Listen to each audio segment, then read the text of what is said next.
Raja Ampat. Sebuah nama yang terukir dalam benak para pelancong dunia, sebuah destinasi yang menawarkan keindahan alam yang tak tertandingi. Kepulauan ini dengan segala kemegahannya telah menjadi ikon pariwisata Indonesia, menarik perhatian dari berbagai penjuru dunia. Nama yang menjanjikan surga di bumi, sebuah janji yang ditepati oleh hamparan laut biru yang berkilauan, pantai pasir putih yang lembut, dan gugusan pulau-pulau yang mempesona. Surga yang nyata, yang dapat dirasakan dan dinikmati oleh setiap jiwa yang menginjakan kaki di tanah ini. Gugusan Pulau Karst menjulang dari lautan biru Tosca, menciptakan lanskap yang dramatis dan memukau. Formasi batuan kapur yang unik ini menjadi ciri khas Raja Ampat, memberikan sentuhan artistik pada keindahan alam yang sudah ada. Setiap pulau memiliki karakter dan pesonanya sendiri, menunggu untuk dijelajahi dan dikagumi. Airnya jernih, sebening kristal, dan memungkinkan kita untuk melihat ke dalam kedalaman laut yang penuh dengan kehidupan. Kejernihan air ini adalah anugerah, memungkinkan cahaya matahari menembus dan menghidupi ekosistem bawah laut yang kaya dan beragam. Taman terumbu karang menari di dasarnya. Warna-warni koral yang mempesona menjadi rumah bagi ribuan spesies ikan dan makhluk laut lainnya. Sebuah simfoni kehidupan bawah laut yang tak pernah berhenti memukau. Ini epicentrum keanekaragaman hayati laut dunia, pusat kehidupan laut yang paling kaya dan beragam di planet ini. Raja Ampat adalah rumah bagi lebih dari 25% spesies koral yang ada di dunia, menjadikannya surga bagi para ilmuwan dan pecinta alam. Laboratorium alam ribuan spesies ikan dan koral. Tempat para peneliti mempelajari evolusi dan interaksi kompleks dalam ekosistem laut. Sebuah jendela menuju keajaiban alam yang tak ternilai harganya. Bagi penyelam, destinasi impian. Sebuah kesempatan untuk menyelami keindahan bawah laut yang tak tertandingi, berinteraksi dengan makhluk laut yang menakjubkan, dan merasakan sensasi terbang di antara taman-taman koral yang indah. Bagi Indonesia, mahkota permata pariwisata. Sumber kebanggaan dan devisa negara, yang menarik wisatawan dari seluruh dunia untuk datang dan menikmati keindahan alam yang luar biasa. Raja Ampat adalah aset berharga yang harus dijaga dan dilestarikan untuk generasi mendatang. Namun di balik keindahan, tersembunyi sebuah ancaman yang mengintai. Sebuah bahaya yang dapat merusak keindahan alam yang tak ternilai harganya. Awan gelap mulai menggelayuti surga ini. Bayangan gelap mulai merayap nikel. Sebuah komoditas yang bernilai tinggi, namun juga membawa potensi kerusakan yang besar. Logam primadona baterai kendaraan listrik yang menjadi kunci dalam transisi menuju energi bersih. Namun, apakah kita harus mengorbankan surga alam untuk mencapai tujuan tersebut? Ironisnya, mengancam surga ini. Sebuah paradoks yang menyakitkan, di mana upaya untuk menyelamatkan planet ini justru dapat menghancurkan salah satu keajaiban alamnya. Di Pulau KW, salah satu pulau terindah di Raja Ampat, ancaman itu menjadi kenyataan. Deru mesin berat menggantikan nyanyian burung. Suara alam yang merdu kini tertutup oleh kebisingan industri yang merusak. Hutan dan laut mulai terancam oleh aktivitas pertambangan yang tidak bertanggung jawab. Ekosistem yang rapuh ini berada di ambang kehancuran, tanah galian dan limbah tambang, mencemari air dan merusak habitat alami.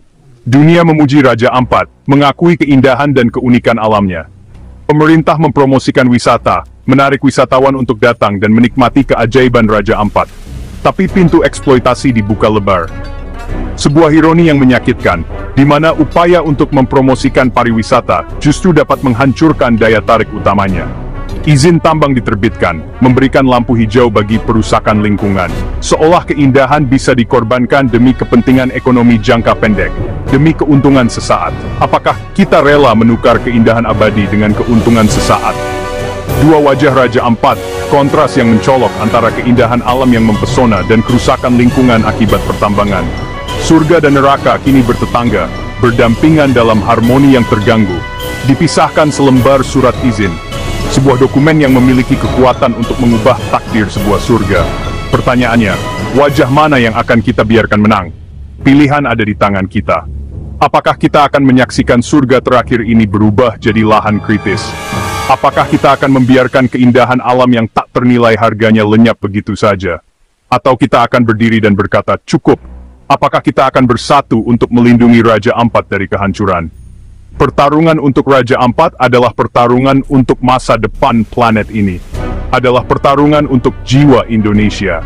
sebuah pertarungan untuk nilai-nilai yang kita junjung tinggi. Keindahan alam, Marketai Jakra Jampat, Ispindaranesi. Hukum melarang tambang di pulau kecil, tapi Pulau Kawe, hanya 194 km persegi, tetap ditambang PT Gak Nickel. Dalih izin lama dipakai untuk melegitimasi pelanggaran. Ini presiden berbahaya, hukum jadi macan kertas di hadapan kepentingan ekonomi. Puluhan izin tambang aktif di pulau-pulau kecil lain, meski jelas melanggar. Proses AMDAL sering formalitas, suara masyarakat adat diabaikan. Ketika hukum dilanggar negara sendiri, now strictly perform. Dampak tambang nikel di KW nyata, terlihat jelas dalam setiap aspek lingkungan. Kita menyaksikan perubahan yang mencolok, sebuah ironi di mana kekayaan mineral justru membawa kemiskinan bagi alam. Hutan tropis dibabat, bukan hanya beberapa pohon, melainkan hamparan luas yang dulunya menjadi rumah bagi keanekaragaman hayati yang tak ternilai. Hilangnya tutupan hutan ini memicu serangkaian masalah lingkungan yang lebih besar. Tanah merah gundul, terpapar langsung oleh cuaca, kehilangan kesuburannya. Lanskap yang dulunya hijau kini berubah menjadi padang tandus, saksi bisu kerusakan yang diakibatkan oleh aktivitas pertambangan. Erosi tak terhindarkan. Tanah yang tergerus mengalir bersama air hujan, membawa serta sedimen dan polutan ke sungai dan laut. Hujan membawa lumpur beracun ke laut, mengubah warna air menjadi keruh dan mengancam kehidupan di dalamnya. Limbah industri yang terbawa arus ini menjadi ancaman serius bagi ekosistem laut yang rapuh. Menutupi terumbu karang, menghalangi sinar matahari yang penting bagi pertumbuhan dan kelangsungan hidup karang. Sedimen ini juga merusak jaringan lunak karang, membuatnya rentan terhadap penyakit, membunuh ekosistem. Terumbu karang yang dulunya berwarna-warni kini memutih dan mati, meninggalkan habitat yang tidak lagi mendukung kehidupan laut.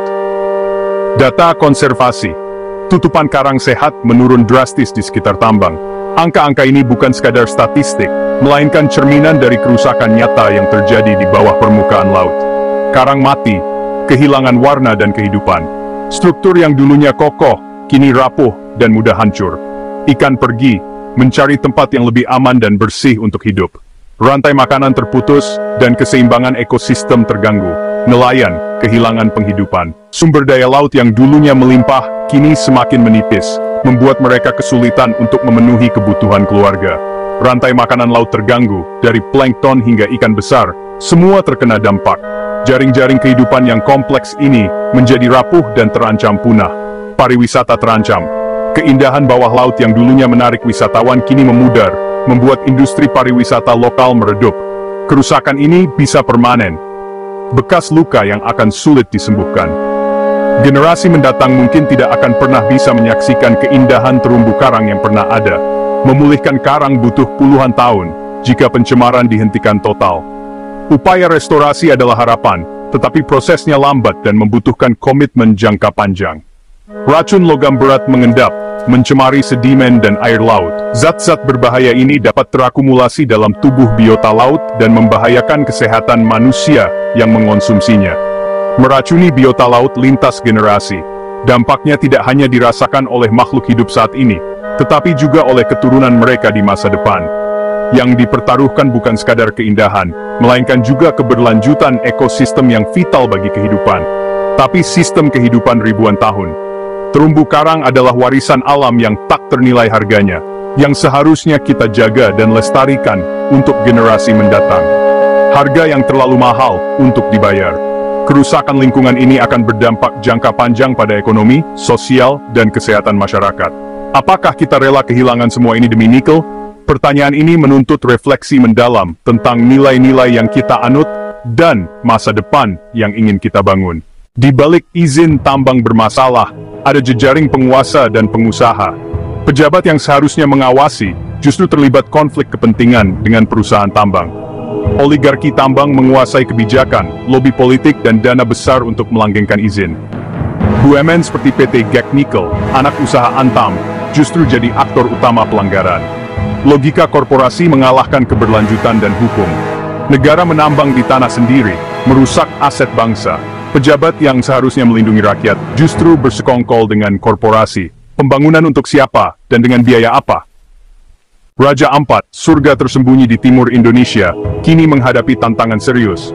Sebuah ironi pahit, di mana kekayaan alam justru menjadi sumber potensi masalah.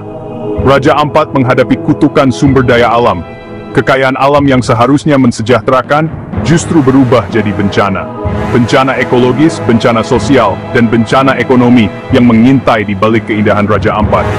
Untuk memahami ancaman ini, mari kita belajar dari sebuah tragedi di masa lalu. Sebuah pulau kecil di tengah Samudra Pasifik bernama Nauru. Nauru, pulau kecil di Pasifik. Dahulu kala, pernah kaya fosfat, sumber daya alam yang melimpah ruah, menjanjikan kemakmuran abadi bagi penduduknya. Namun kini Nauru tandus dan miskin setelah tambang habis.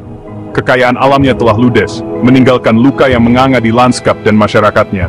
Ekonomi runtuh, hancur berkeping-keping, meninggalkan penduduknya dalam kemiskinan dan ketergantungan. Tanah tak bisa ditanami, rusak parah akibat eksploitasi tambang yang tak terkendali. Sumber kehidupan pun musnah, rakyat menderita, kehilangan harapan akan masa depan yang lebih baik. Generasi demi generasi terperangkap dalam lingkaran kemiskinan. Nauru jadi peringatan bagi kita semua. Sebuah contoh nyata bagaimana eksploitasi sumber daya alam yang serakah dapat menghancurkan sebuah bangsa.